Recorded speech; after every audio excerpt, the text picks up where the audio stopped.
It's December, the most nostalgic time of the year, time for holidays, traditions, and reflection. A common way this reflection happens at the end of the year is through lists, like the best movie of the year, the best album, the best song, the best game. Around late November, early December, Spotify users get their Spotify Wrapped, a nice overview of their yearly data wrapped in a shareable package. Spotify has been doing this since 2016, and while it's fun to see your data, this is also marketing. It's designed to be super shareable, and you're sharing what you've been listening to all year, your taste in music, but you're also basically providing free marketing for Spotify. Not only are active users of the app sharing their data with their friends, people that see that data and aren't using Spotify yet might experience FOMO, which triggers them to download the app and use the platform. In 2020 alone, Spotify saw a 20% increase in app downloads after Wrapped released. Spotify Wrapped is a reflection of your personal listening habits. Unlike the radio, you're in complete control of what you listen to on Spotify unless you're frequently using your phone as the party playlist. While you may have been listening to this music by yourself and your taste is personal, this is the time you get to share it with everyone. Look, I've been listening to this all year. Data and privacy concerns aside, Spotify has massive amounts of data about every single user, and people are willingly sharing their Wrapped at the end of the year, which is free marketing for Spotify. I think Spotify Wrapped's popularity also says a lot about the power of music and about how much we love sharing our musical taste and our identity with others. But I've also noticed that while people love sharing their own music taste and their own Wrapped, it doesn't really translate to them wanting to see other people's Wrapped. But what if there was a way that you can sort of force people to listen to your favorite music? Today's topic is a different kind of end-of-year list, a list that's created by many personal lists combined into a giant community list, a list of 2,000 songs that people listen to 24/7 over the course of 6 days between Christmas and New Year's Eve. It's one of my favorite things ever, and I've been desperate to talk about it all year basically, and now I've got a YouTube channel, so here we are. De nummer 1 in de top 2024, Bohemian Rhapsody van Queen.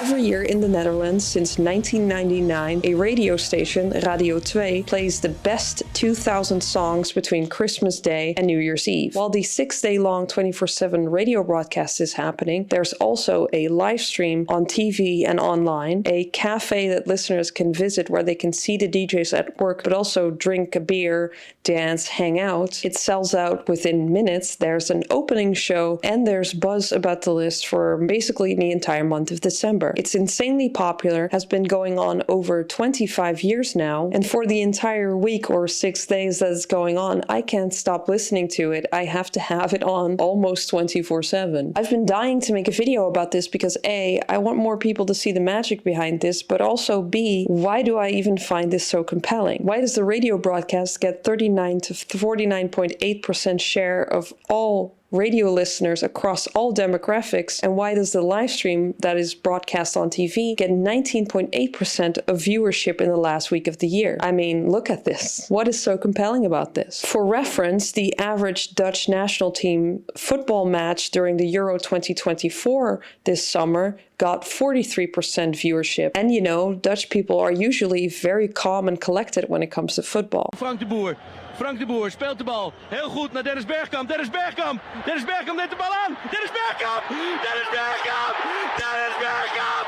Dennis Bergkamp! This year will be the 26th edition of the Top 2000, and it isn't just a broadcast marathon anymore. It's a tradition. It belongs as much to the last of the year as Christmas and New Year's Eve. I've been really invested in the Top 2000 for the last 6 years, but before that I was aware of it, but I never really got it. People that love the Top 2000 are obsessed with it to the point that some people will get up at 3 a.m. to listen to their favorite song. Now, I think I know what you're thinking right now, but because believe me, before I got invested into this a little bit more, I also thought, why would I get up in the middle of the night to listen to a song I could listen to at any point in time? Even before the streaming age, you could have the CD or the vinyl. Why were people getting up at 3 a.m., 4 a.m., or staying up even to listen to songs they could listen to whenever they want? I'll flesh out the answer a little bit more later in the video, but I guess the point is this: there's an intense sense of community in knowing that it's not just you listening to the song, it's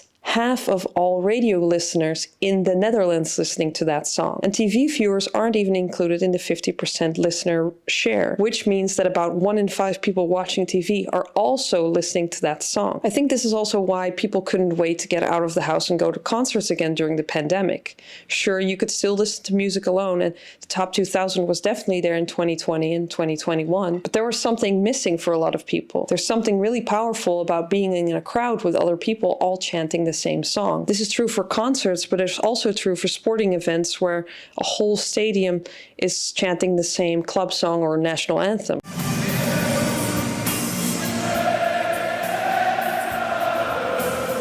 Creates a feeling of unity. While the Top 2000, in essence a radio broadcast, kept going, the TV live stream, which usually shows the cafe, had to be adapted for that. There were no people that could visit the cafe during the lockdowns of 2020 and 2021. So they put in screens where people could use their webcams to visit the cafe virtually, and a lot of people used this. This is also why in the opening show of the 2022 Top 2000, the freedom to go to concerts again and visit the cafe again was celebrated like this. Van helemaal alleen naar 2022 mensen om me heen. Zing het voor me.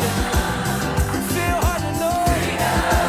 But it's not just the communal feeling of listening to the same song at the same time, it's also that the listeners chose these songs. Voting is open to everyone, which results in a list that may not be the best 2000 songs, but it is a reflection of the listeners. Het is ook niet een hitlijst, het is de lijst van het volk. Everyone from children to people in their 80s and up can vote, which gives us a list that has classics, evergreens, old songs, new songs, pop songs that will fade after 2 years, etc. The final list, especially in higher ranges, gives off a similar vibe to those memes of millennials shuffling through their playlists. You go from one extreme to the next. So, okay, I hear you. The list is diverse. People can vote for it themselves and people listen at the same time. Is that it? Well, partially, yes. What makes the list unique as an end-of-the-year list is also that it's not just newer music. Lists like Billboard's end-of-the-year charts is obviously focused on the full year, so it's newer music, but even Spotify Rap tends to skew towards newer and more modern music. Top 2000 is a collection of everyone that votes, and those people might not even have a Spotify account. The Top 2000 isn't the only end-of-the-year list or even themed list. There are multiple lists like the Top 1500, the So Bad They're Good songs, the Top 4000, but there is something special about the Top 2000 because it blows every other list out of the water in terms of popularity. But in order to figure that out, we need to dive into the history and go back to the beginning. The turn of the millennium inspired a massive amount of lists in the year 1999. Best movie of the century, best album of the century, best whatever of the century. The Top 2000 aired for the first time in the last week of that year. The idea was that people can pick their one song that they wanted to take with them to the new millennium. Then later, once 2000 songs were collected, people could vote for their rankings. The first Top 2000 ran 24/7 from noon on Christmas Day to a few seconds before midnight on December 31st. The last song to play before the countdown to the new year was Queen's Bohemian Rhapsody. It was at the time quite a special event because Radio 2 did not have night programming before committing to a 24/7 6-day radio marathon. It was supposed to be a one-time thing, but it was so popular that listeners basically demanded it back, and it returned for a second edition in the year 2000. Over the years, many things have been added to the event, like in 2010, the DJs moving from the radio station to a makeshift cafe in Beeld en Geluid, the National Television Radio Archive and Museum. Listeners could come to this cafe to hang out, have a drink, see the DJs at work, maybe dance a little bit. In 2016, DJ Bart Arends added an opening mashup to the show, which has evolved from a man with a drum machine to a man in an empty Ziggo Dome, that's this venue, to a man on top of and next to Beeld en Geluid on a fountain, yes, on, with giant projections added in. Unfortunately, due to copyright, I can't really show you much of the mashups. They are better enjoyed in full anyway, but if you like mashups, especially with live music, links are in the description. The world could show nothing to me, so I could would live into me. After the opening mashup, the 6 days of wall-to-wall music start, only stopping for an ad break at the top of every hour and the news. Radio 2 is part of the NPO, or the Nederlandse Publieke Omroep, which is to say that for the time being, they still receive money from the Dutch government. This doesn't mean that the event doesn't make money, however. Research has shown that a third of listeners to the top 2000 don't actually listen to Radio 2 the rest of the year, so that's extended reach, and also brands mentioned during ads during the week of the top 2000 have seen increased internet search traffic. While it may have started as just a radio thing, the top 2000 is now a national tradition that's virtually unavoidable for the last week of the year. Actually, it's unavoidable for the last month of the year. Voting opening is national news. Voting closing is national news. Major shifts in the lists or in the top 10 are national news. You have to be, as one media analyst wrote, very adept at dodging and avoiding news to be able to not know that the top 2000 is going on in the Netherlands. Now, this is something that cannot be said for every themed radio event. Top 2000 doesn't stop with just the radio broadcast either. Even before it starts on Christmas Day, there are TV shows like the Top 2000 Quiz, Top 2000 A Go-Go, which features mini documentaries about how artists wrote their popular songs. There are concerts, there's merchandise like a puzzle book or a vinyl, but the cross-media approach isn't the only reason it's unavoidable. If half the country is listening to it, that means that it's everywhere. It's in half the offices where the radio is on. Here's a picture of me visiting my grandmother a few years ago, and oh look, what's on in the background? Here's an interview with former Prime Minister Mark Rutte. You may know him as the current NATO Secretary General, talking about what he associates with the top 2000. Als ik zeg top 2000, wat zegt u dan? Dan zeg ik traditie, gezelligheid en op kantoor dat je zeker zo tegen die kerst en tussen kerst en oudjaar op de achtergrond overal die radio's aan ziet staan, aan hoort staan, sorry. But when the list is on is also very important for its success. Timing is everything with these kinds of things. It's the last week of the year, so it's also Christmas, and here in the Netherlands we actually celebrate 2 days of Christmas. Christmas Day on the 25th, the traditional day to have family dinner, and then the second day of Christmas on the 26th, which is traditionally reserved in a lot of households for gourmetten, which involves a grill and or tiny pans in the middle of the table to cook tiny dishes together. They are fortunately mostly electric now, because imagine a table full of food, full of all this stuff, and then there's tiny little controlled fires everywhere. Anyway, the point is that Dutch people, depending on their job, have at least the 2 days of Christmas off. Because it's also Christmas break, children are free from school, so people can just spend this week enjoying their family and the holidays. And usually there isn't much exciting happening on TV or radio otherwise. So the top 2000 mostly has an audience of people that are at home with their family enjoying the holidays, and even people that work have the top 2000 on in the background. During the top 2000 of 2020, the cafe webcams were frequently used by doctors and nurses on the night shift. Over the years, top 2000 basically melded with people's holiday traditions, and it's now just always on. It's very difficult to explain why this happens. It's just very Christmassy. Dames en heren, wij leven in een democratie. Dat is heel bijzonder.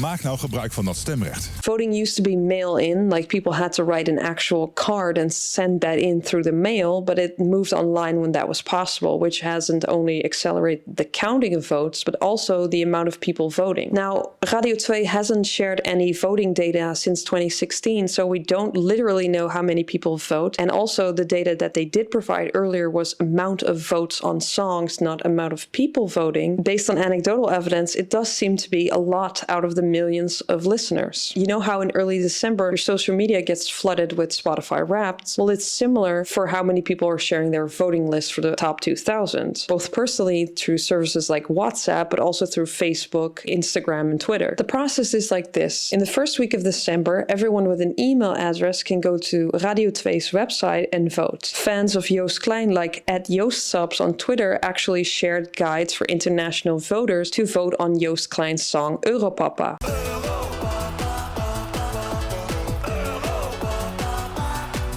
Now, if you're not European, or you don't live in Europe, or you have somehow otherwise been able to dodge Eurovision this year, Joost Klein is the artist that got disqualified after an alleged violent incident backstage. Well, an update in the last few moments from the organiser, the EBU, which has confirmed that the Dutch artist Joost Klein will now not perform in the final of the Eurovision Song Contest. Nothing could be proven and police charges were dropped, but the damage was already done and Joost couldn't perform. People were pissed. Ik zou bijna zeggen, fuck de EBU, maar dat zeg ik nu ook.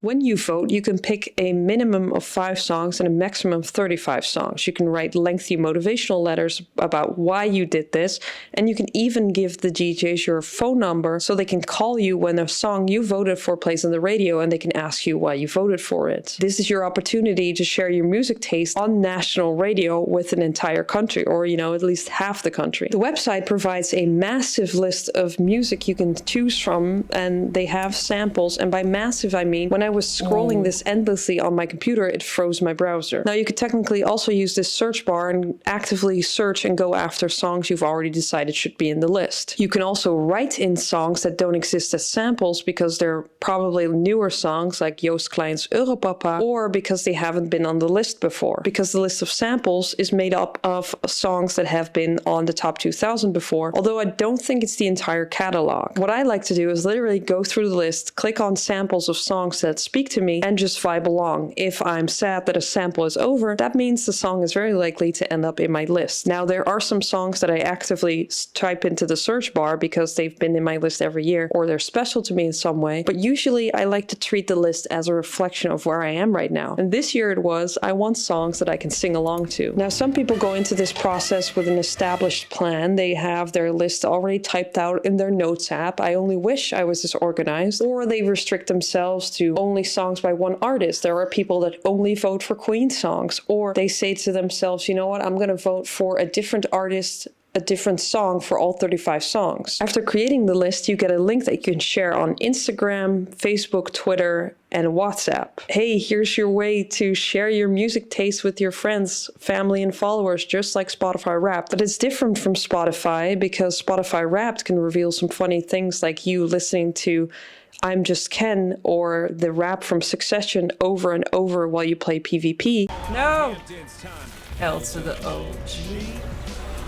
Your top 2000 list has been curated by you in a single moment usually, not over an entire year. And it's also not just your music taste, but how you want your music taste to be perceived. Yes, this list is part of your identity, and obviously you like the songs on it. You want those songs to be in the top 2000, but you also have more control over the collection of songs and the curation of songs before you share it, showing your identity and personal taste to others. Spotify, on the other hand, just collects everything you listen to, even the embarrassing things. When you share your list and people click on it, it takes them to your list page, which if you chose songs from the sample ecosystem, they can listen to those samples as well. Like Spotify Wrapped, the ability to easily share your list isn't just something they added for you, it's also something that is a free marketing tool. Because when you click on my list, you will see at the top a call to action, a link to where you can vote, and then when you scroll down to the bottom, it tells you, hey, are you inspired yet? Please vote. It's fun going through other people's lists because you get to see what songs you have in common, what songs they have picked that you may have forgotten, what songs that you may not even know on their list, and then you can ask them, hey, why did you vote for this? Not everyone that watches or listens to the top 2000 actually votes, but the people that do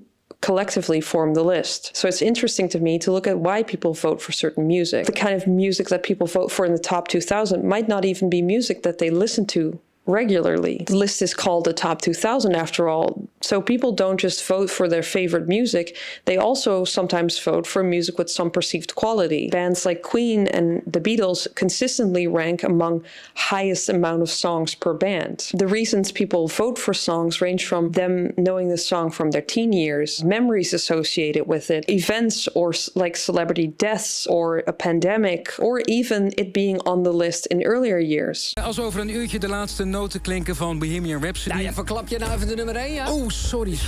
I personally don't know anybody that votes for Bohemian Rhapsody, but it has been number 1 for 21 of the 26 editions. And even among people that don't vote for Bohemian Rhapsody, a lot of them believe that it should be number 1. That's the tradition. We end the year with a gong. Whenever Queen is the last song of the year, and this has happened 5 times, It's actually national news. In 2005, Radio 2 DJs urged people to please vote for something else. This is a widely accepted story that I haven't been able to verify, but the point is that in 2005, Queen's Bohemian Rhapsody was number 2 behind Avond by Boudewijn de Groot, a Dutch song that was never really a big hit, but did see a lot of radio play on Radio 2. I mean, it's a Dutch list. Wouldn't it be fun to have a Dutch song leading the charge? People went back to Queen the next year. I think not having Queen on number 1 incentivized a lot of people to vote for it again. That trend kind of died down again in 2010 when people were kind of sick of it and they voted for Hotel California. And then again in 2014 when they voted for Hotel California instead of Bohemian Rhapsody. There are 2 other times where Bohemian Rhapsody didn't make it number 1. That was 2015 and 2020. In 2015, Imagine by John Lennon came in first place. This was right after the terrorist attacks in Paris. And then in 2020, Danny Vera's song Roller Coaster made it to number 1 of the list. And this was probably related to it being a COVID anthem after being used by internet provider KPN in their commercial. On this roller coaster life we know. While only 4 songs so far have been able to kick the Queen off her number 1 throne, it's way more likely for songs to rise to higher spots in other parts of the lists. This is usually due to yearly events or lobbies. Every year while voting is open, Radio 2 DJs tour the country by bus to interview celebrities and regular people about their taste in music and about what they're going to vote for in the top 2000. The clip I showed earlier of Mark Rutte is actually from an interview that they did with him in 2017. In 2019, the DJs on the voting bus invited Peter R. de Vries to talk about his favorite music and his voting list. If you're not Dutch, you might know de Vries from his work on the Natalie Holloway case. He won an Emmy for his episode, and suspect Joran van der Sloot actually confessed to part of the crime on hidden camera. De Vries' work, of course, didn't stop there, and he was a driving force in getting answers for families and victims in cold cases. He even got 2 people acquitted who were wrongfully convicted for murder and had spent years behind bars. In 2021, de Vries passed away 9 days after being brutally shot in broad daylight in Amsterdam at the age of 64. After de Vries passed, all radio stations in the country decided to play his favorite song, A Wider Shade of Pale by Procol Harum, at the same time. A Wider Shade of Pale van Procol Harum. A Wider Shade of Pale van Procol Harum. Peter Held, rust in vrede, man.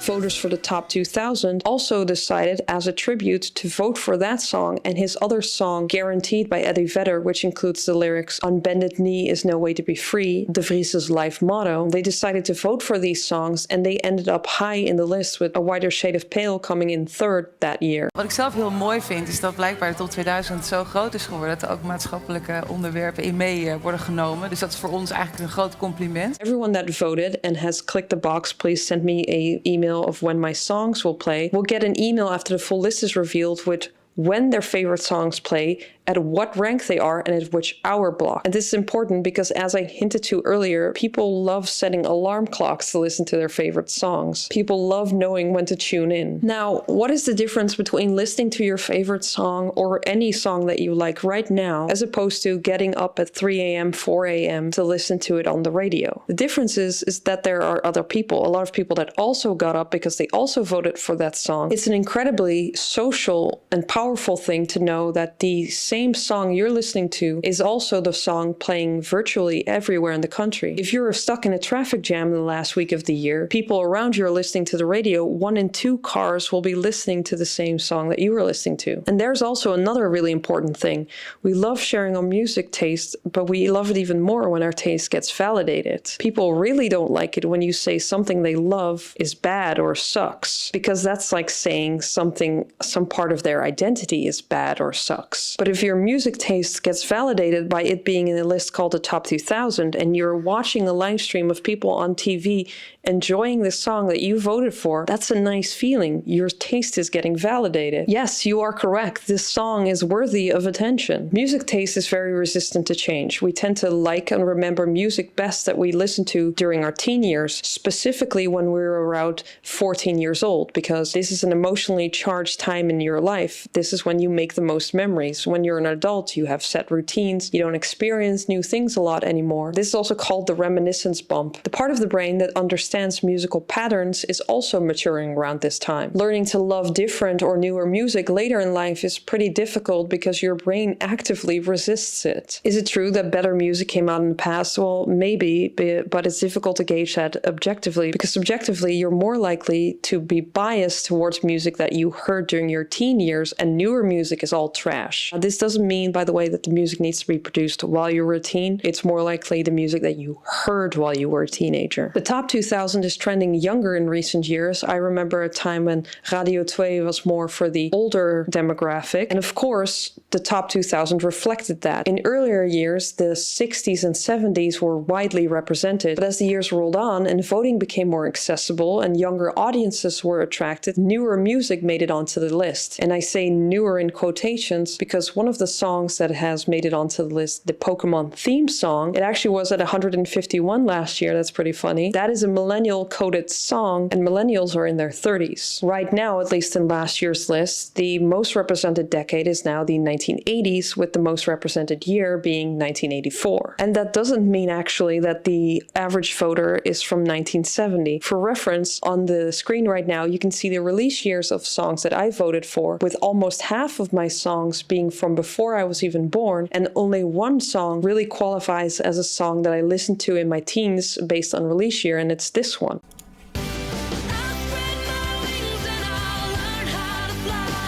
It's safe to say that my taste in music hasn't been influenced that much by what was on the radio when I was a teenager, but more by what my parents and other people around me were listening to. And for some people, the influence is the top 2000 itself. There are now fully grown adults that have been listening to the top 2000 between Christmas and New Year's Eve since they were born. When voting opened this year, they actually had the cafe filled with top 2000 babies, people born after 1999 between Christmas and New Year's Eve. This idea indirectly came from listener Noah, who asked the DJs what song was playing in the top 2000 when she was born. And there was also somebody interviewed who was born on December 30th, 1999, and her birth song was Message in a Bottle by The Police, a song that she even previously voted for herself. Children growing up with the top 2000 in the background will form their musical taste based on the event, but their memories of the event will also reinforce that musical taste and what they're likely to vote for later on when they vote for themselves. The top 2000 isn't just about curating a list and then sharing it with your friends and family, or about the communal feeling of listening to a song. It's also about basking in the memories you associate with the music. As I said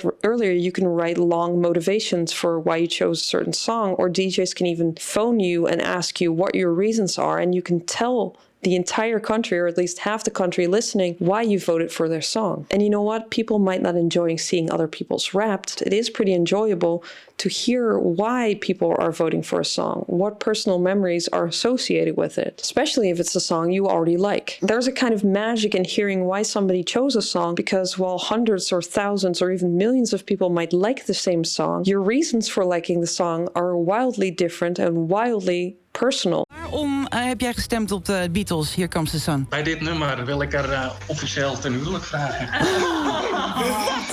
Lieve Sascha, wil je met me trouwen? Ja, tuurlijk. It's amazing that music can be made by a single person or a band to speak to a personal experience and then translate to groups of people that relate to it for different reasons. This clip of Brandon Flowers listening to people shout his hit song Mr. Brightside back at him really illustrates this point for me. He wrote this song based on a personal experience, and now thousands of people are literally shouting it back at him, all for their own reasons. Listening to music by yourself on headphones is great. It's like the singer is speaking to you personally. But being in a massive crowd with people all chanting the same song, there's something very powerful about that. Spotify Wrapped works because we enjoy seeing the data and we love sharing it with others, but it's missing the element of listening together. Whenever I hear a crowd sing together, be it at a concert or a sporting event, it gives me goosebumps. There's something something incredibly moving and beautiful about watching a crowd come together and move as one and sing a song together. Music is meant to be shared. It's meant to be a thing that brings people together. And the Top 2000 scratches a similar itch for me, because half the country is probably listening at the same time, or they've got their TVs on. You hear their reasons for choosing a song. You see them dancing in the cafe on TV. You see them even live streaming themselves from their own living rooms to the cafe. It's a moment in time that's already special because it's the holidays, it's nostalgic, there's a lot of tradition involved, and the Top 2000 just adds another layer of magic. I hope I explained this to you in a way that came across, but I think to actually understand it, you need to experience it.